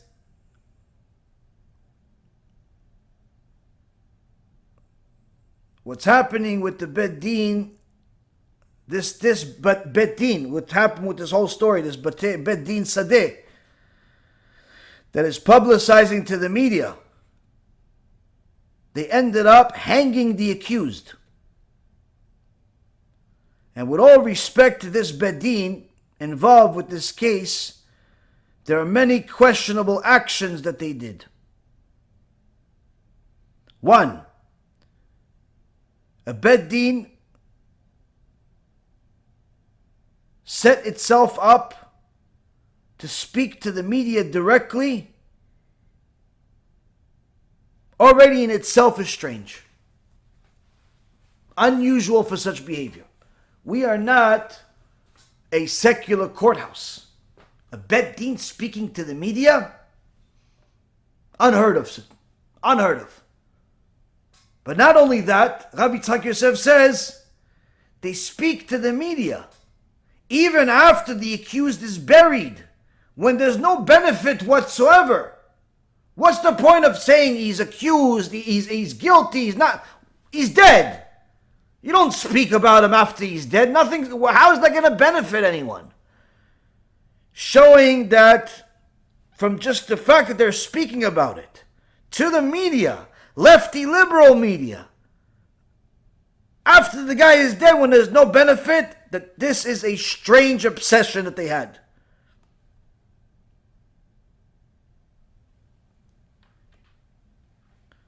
Two,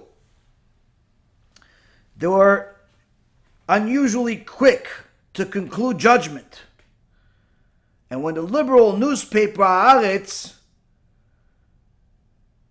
comes to them and shows fake interest in the religious community, while they really have clear hatred for the religious community, they end up getting to speak with the head Dayan, Rav Shmuel Eliyahu.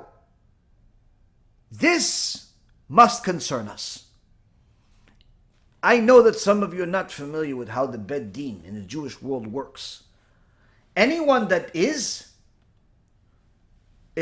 simply saying, yeah, of course, this is the strangest thing. No one's ever heard of such a thing. No one's ever heard of such behavior from a Bet Din. Forget about what the crime is. It could have been stealing apples from a supermarket. It doesn't make a difference.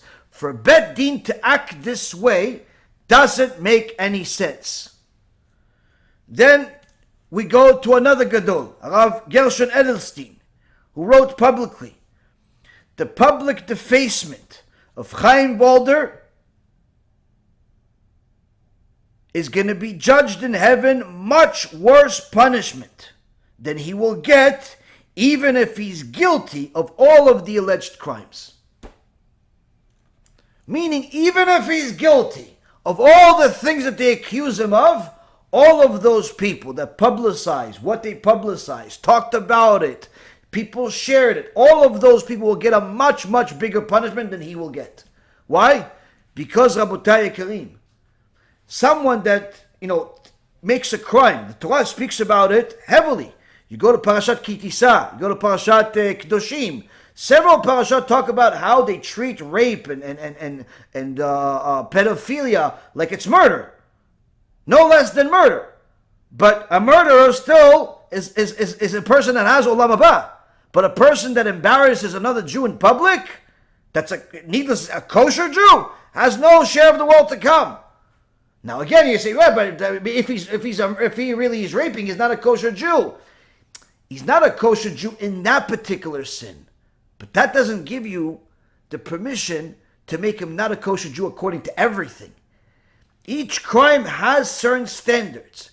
And when a Bet Din aligns itself with a lefty liberal newspaper that's only looking for ways to destroy the religious community in every way possible to make it look bad, clearly there's something wrong here. And unfortunately, when other religious people and even rabbis speak about this in the same fashion, taking the proofs of a newspaper as the proof that this guy is guilty and that we can freely speak against him, Rav Edelstein says they're going to get a much bigger punishment if they don't do tshuva than he will get even if he's guilty. This is not an opinion. This is Da'at Torah. Furthermore, Rabotai, the most important thing that every single one of the Gedolim said, all of the crimes, the rape, the pedophilia, the adultery, all of it are only alleged. None of them were proven halachically. Not a single one were proven halachically by an acceptable Bet Din.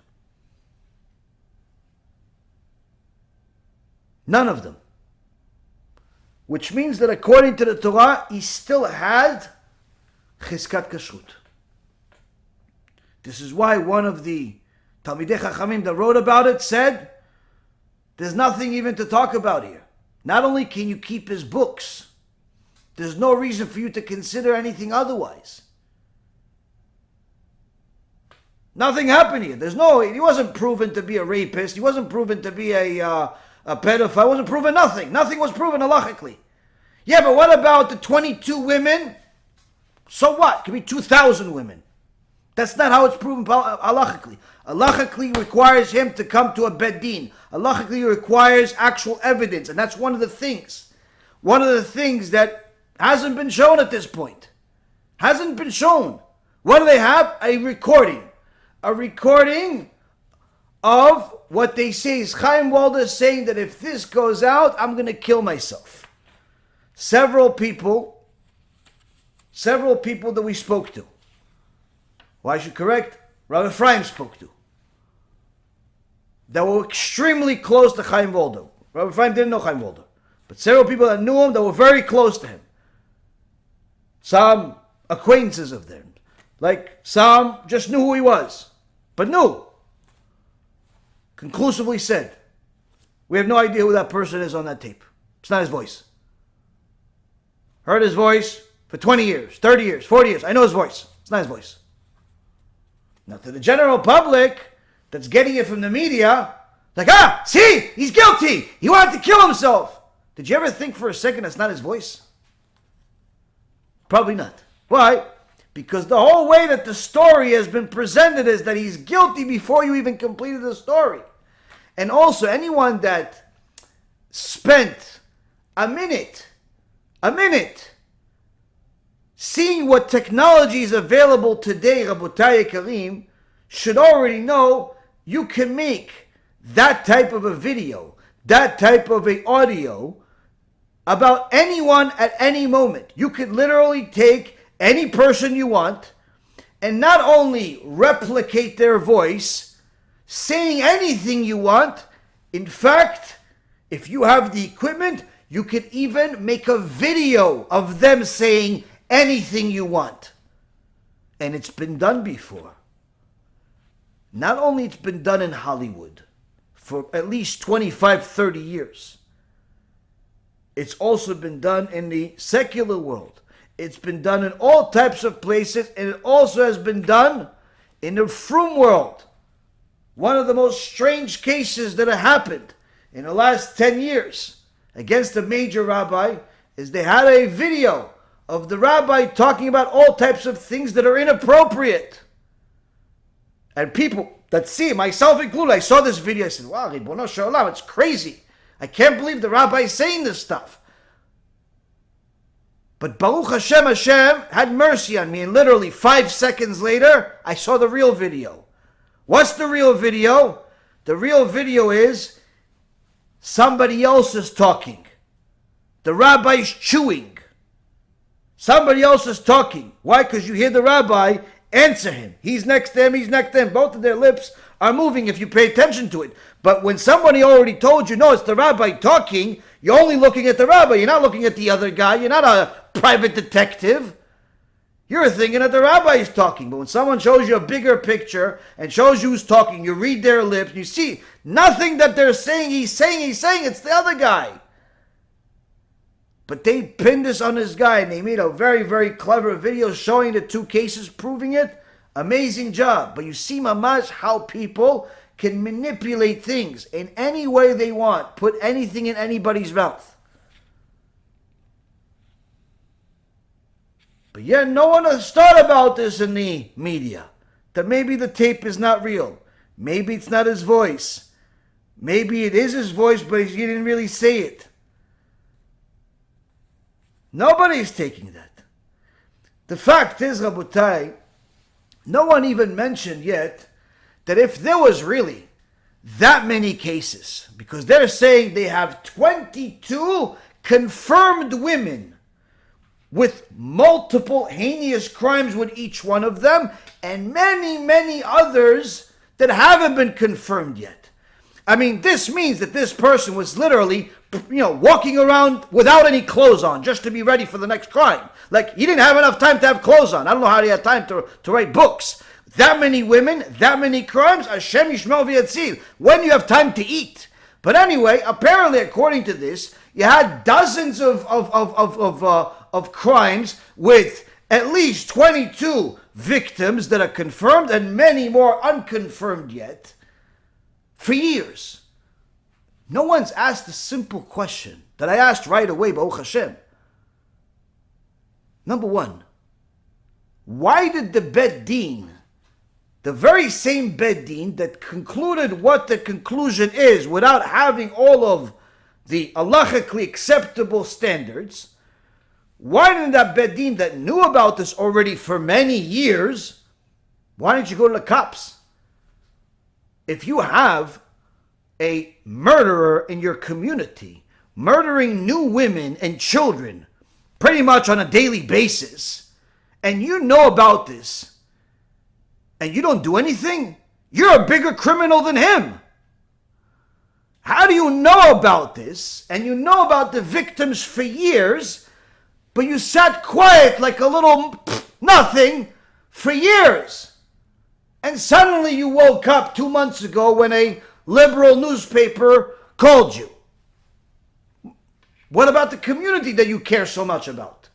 How come you didn't say nothing for so many years while he's murdering people, raping them, breaking marriages? Hashem Yishmor, what kind of criminal you're saying he is? Why didn't you send him to jail? Why didn't you, kill him? Why didn't you do something? Like, it doesn't make any sense. That's number one. Number two, this will connect with you young folks. Why? You young folks know how easy it is to have a camera. Today, everybody is a cameraman. Now, for anyone that says, yeah, but, Israel, it's like a third world country, you're an idiot. Israel is the most technologically advanced place on planet Earth, even more than America. Even more than America. If there were that many crimes in hotels, in schools, in wherever,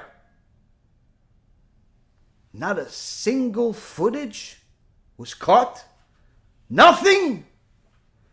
Nothing was caught. Nothing. You couldn't find a single piece of evidence that you could show the public. The only thing you can show us is a recording that his friends, family, and other people that knew him say it's not even his voice. No evidence. No pictures. Nothing. I mean, if there was one woman or two, I say, okay. But you're saying there's dozens of women. None of the women have pictures they could put on Facebook. Nobody has a picture on their phone. Nobody has one of those little Kodak pictures that you buy at the store for $5. Nothing. Nobody has a picture of anything. How? How is that possible? Today, people, before they eat, they take a picture of their food.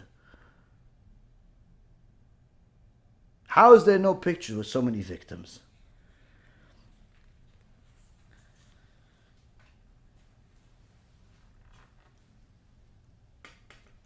The truth is, Rabotai, the whole case doesn't make any sense. The whole case doesn't make any sense. And one of the other things that was brought up by one of the Chachamim is that, first off, the technology part, the pictures, doesn't make any sense. Because anyone that deals with technology knows how easy it is to forge these types of recordings. 2, multiple people came up and said that the voice is not his. 3, even if a person comes forward and says himself, I raped this woman, he's not believed immediately according to Halakha. Why? There are conditions to believing a person. The Gemara in Masechet Yevamot, page 25a, and also is Psak Halakha in the Rambam, in Ilchot Edut, chapter 12, Halakha number 2, says, En Adam nifsal al avera al pi atzmo. A person is not a proven, cancelled or, in essence, convicted on a sin based on his own words. Like he comes and says, I killed this one, or I raped that one, or I just committed adultery with this lady. So, why? I need witnesses. 2 witnesses to be exact. 2 kosher witnesses. If one of those witnesses is an idol worshiper, Mechalel Shabbat, you only have 1 witness. Testimony's garbage. If you're your own witness, needless to say, we can't believe you. Even if a woman comes and says to her husband, I just cheated on you, he doesn't have to believe her. Why? That's the halakha. If he believes her, he has to divorce her. But he doesn't have to believe her. Why? That's the halakha. Because the Rambam says, Eno nifsal ad sheyesh sham shtei edim. He's not convicted until he has 2 witnesses. So the Chachamim ask, why are there so many stories but there's no videos? No documented evidence. Where did all this happen? How come it took so many years to finally get to this point?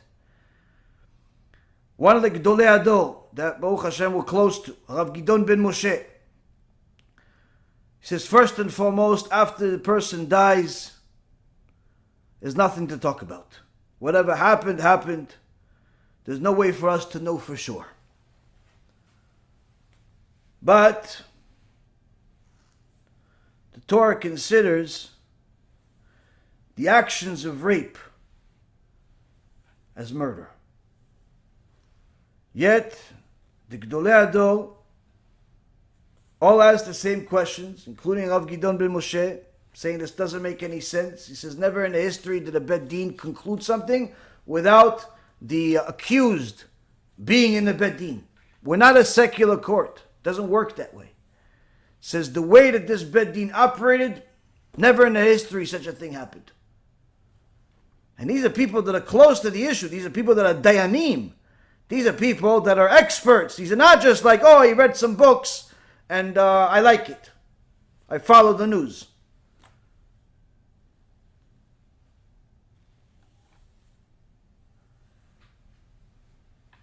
What the Torah treating these types of crimes as the worst crimes, yet Gdolei Ador are not jumping on the guilty train. They're not jumping on the guilty train. They're not accepting the article from Haaretz as legitimate evidence. Why? Because they have Da'at Torah, Rabotai. They have Da'at Torah. What's Da'at Torah, Rabotai? Da'at Torah is knowing how the rules work, where you consider everything. We'll finish it off with this. Most people say, Da'at Torah, what's the difference between me and Rabbi Ovadia? What's the difference between me and the Rambam? Well, we'll give you a little example. Why their minds work this way and our minds work a different way. And when you look at an halakha in a Shulchan Aruch, you look at an halakha in a Yalkut Yosef, you look at an halakha in anywhere that you look at, you're thinking, oh, okay, I can do this. Okay.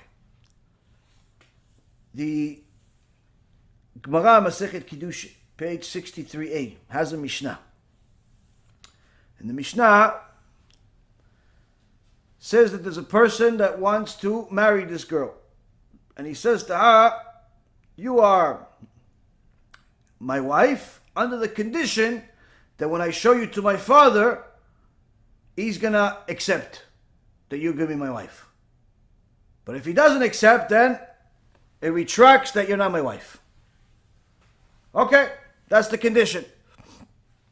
He says, At mikudeshet. Okay, now let's go see my father.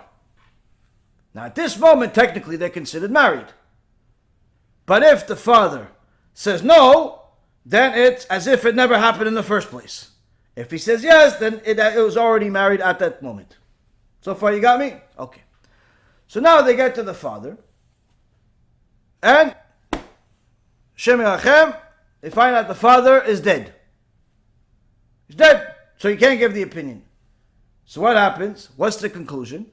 Conclusion number one, Gemara says, is that it's since it was waiting for the opinion of the father, because he didn't want to upset the father, therefore, since the father is not alive anymore, she's considered mekudeshet, she's considered his wife, everything is good as if the father approved it. Okay. Option number two, what if the son himself dies? The guy that's supposedly married to this girl, on the way to the father, he died. And therefore the father never saw the girl while he was with him. He only saw the girl moments after the kid died. So what happens to the girl? Is she married or not married? So the Gemara says to release her from all types of complications of the to be to marry his brother and all types of issues. We teach him, meaning we influence the father to say, no, I wouldn't have agreed anyway. And let her just go on her way, go on her life, and not be stuck in this situation. And she's not mekudeshet. Okay, so in our heads, we can figure out these are two logical options that could happen from this issue. Let's say we can think of a third option, which is he gets there and he says yes. He gets there and he says no. So already we have a little less than a handful of options. Let's say we're creative, we come up with another option.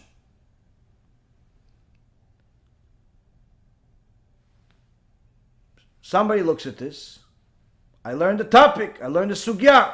No, Habibi, you didn't. Why? If you go to the Shulchan Aruch, you go to the Shulchan Aruch, you go to the Bet Yosef. To the Bet Yosef by Rabbi Yosef Karo, same Baal of the Shulchan Aruch. In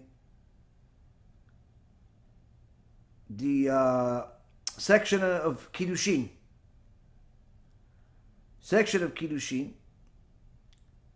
he goes over this sugya. And he gives 567 possibilities based on the words of the sages over the last 1,000 years. He gives 567 explanations of all of the different possibilities that were brought up by the sages, with a reason of why this is yes and this is no, and a final conclusion.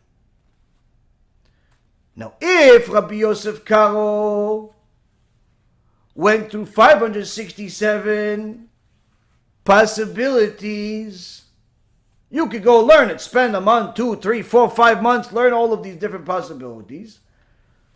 And, I don't know, consider yourself as if you know this one sugya, assuming you understood what the hell is going on. On the other hand,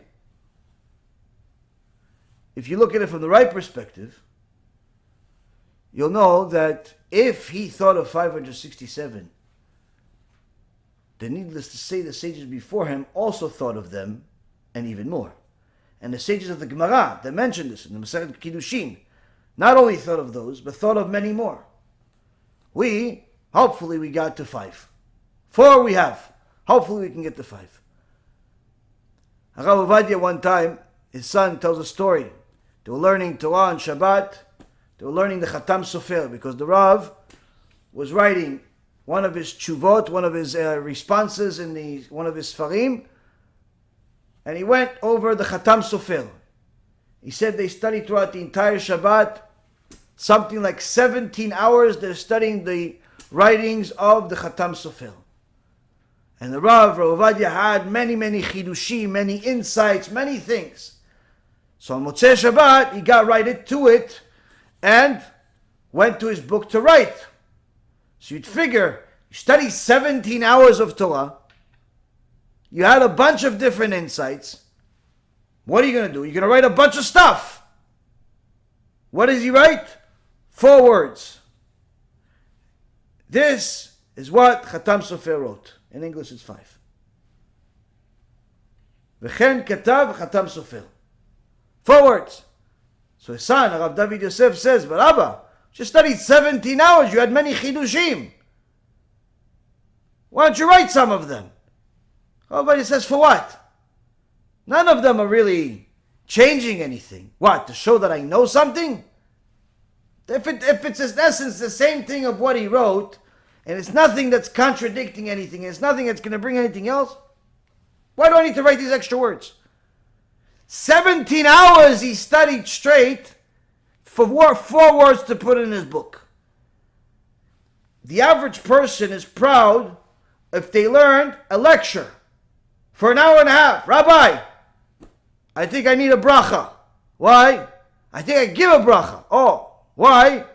Oh, I just watched your entire lecture straight.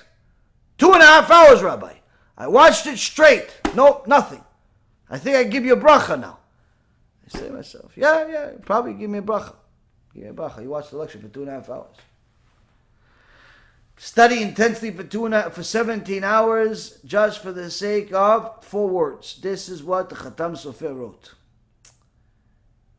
If Rav Ovadia, one of the Gedolei Hador, will review for 17 hours just for 4 words, and his son says there's something wrong with this bedin, there's something wrong with this judgment, there's something wrong with people don't talk about Gan Eden and Gehenom, and it's leading to these crimes. And other Gedolei Hador are saying there's something wrong. We're not doing something good. What does it mean? It means, Rabotai, the further we are from Da'at Torah, the further we are from where we would want to be for ourselves. Rav Ephraim wrote about this particular issue. He says that there's 2 possibilities, guilty or not guilty, about this Chaim Walder. If he did it, Gemara in Masechet Ketubot, page 13b, says, En apotropos la'arayot. We learn from that, no one is above the immorality. If you don't watch your eyes, you don't protect your brit, you'll fall. Hashem yishmor. If he didn't do it, לשון הרע וכל שכן הוצאת שם רע, הורג, that לשון הרע and הוצאת שם רע, it's a gossip, kills, as the Midrash Tanchuma in Parashat Metzorah says. If he did it, Hashem mashpil geim. Hashem brings down the proud. Psikta Zutrita Parashat Beshalach. If he didn't do it, Dever Shkarim lo yechon leneged enai. If he didn't do it, David HaMelech says in Tehillim 101, a person that says lies, Hashem doesn't even want to look at them. If he did it, הקנאה, התאווה והכבוד מוציאים את האדם מן העולם.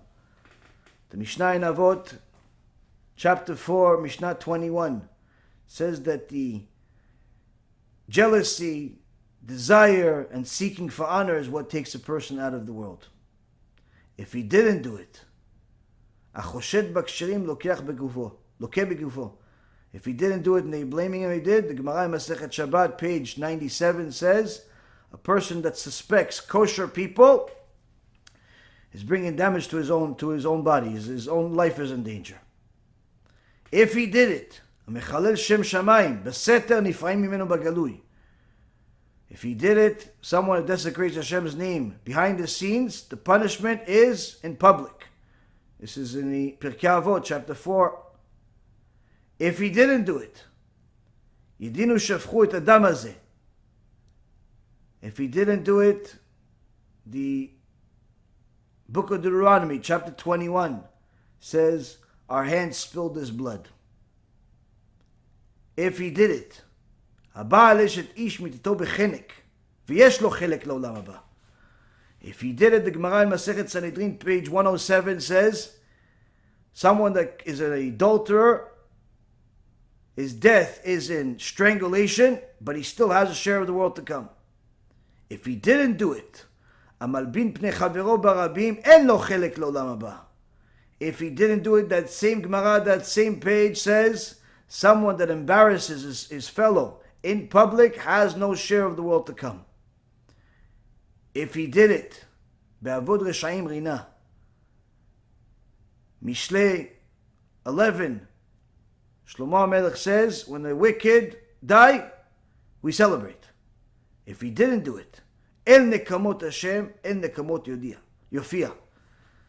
If he didn't do it, then the God of revenge is here, the God of vengeance has arrived. Hashem Yakum Damo. If he didn't do it, Hashem will take revengeance for him. So, a person that's smart, if they can't connect to what the Da'at Torah is, will do whatever they possibly can to help themselves reach Da'at Torah. But in the meantime, say nothing. Not good, not bad. Why? If you're not saying what Da'at Torah is, you're bringing a tragedy to yourself. Why? For what? You're not going to benefit out of it. But this is just a couple of examples, Rabotai, of how Da'at Torah operates differently than a traditional person does. And just because someone is smart, just because somebody knows a lot of Torah, doesn't always mean that they make the right decisions, doesn't always mean that they have Da'at Torah. Sometimes our emotions, sometimes our perception, sometimes different things motivate us to think. That's why we had to go to Mamash, serious giants in the world of Torah to confirm, and we got the same exact words one after another. Same conclusion. And that's why, if you have the books, you can keep them. There's really no reason not to. Again, we will never know what exactly happened. But according to the Torah, we cannot suspect that something did happen because there isn't enough evidence to do so. And anyone that does is making a very, very dear mistake and a prohibition according to the Torah.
הרבנים, רגע. אני מברך את הרבנים, הרב ירון ראובן, הרב אפרים כחלון, ראשי ארגון בעזרת השם, שהלכו בפי עליון, שעלו מעלה, יהיה להם ברכה והצלחה, הקדוש ברוך הוא ימלא בישועות ליבם לטובה ולברכה, שבכל מה שיפנו ישכילו ויצליחו, יזכו עוד לעשות כאלה וכאלה, הודיעו תורה לאדירה, אמן ואמן. בעזרת השם רשת בכל הארץ. הוא היהודי הזה, הוא היה מיליונר, סגר את כל הביזנס, אמר אני משקיע פה בעולמה של תורה. איפה הוא גר? בפלורידה. פלורידה, איפה זה פלורידה? באמריקה. מיאמי. כן, ליד. אנחנו שם עכשיו הולכים להקים קהילה ספרדית. חזק אותו בשביל. קהילה ספרדית גדולה. תאמין לו מה שבירכתי אותו. כן, קהילה ספרדית גדולה. אני